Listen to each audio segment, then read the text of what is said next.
Hello, my name's Chloe. I'm a counsellor and trainer, and I'm here to talk to you for a couple of minutes about a workshop that I run online with Online Events. It's on Heteronormative Society and how this can impact our clients' mental health. It's aimed specifically at counsellors and therapists and supervisors.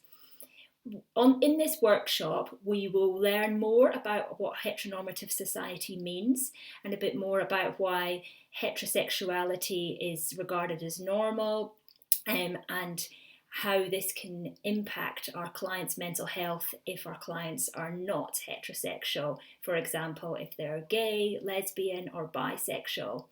We will learn together in an experiential and interactive online working environment where we'll be doing group discussion and case studies.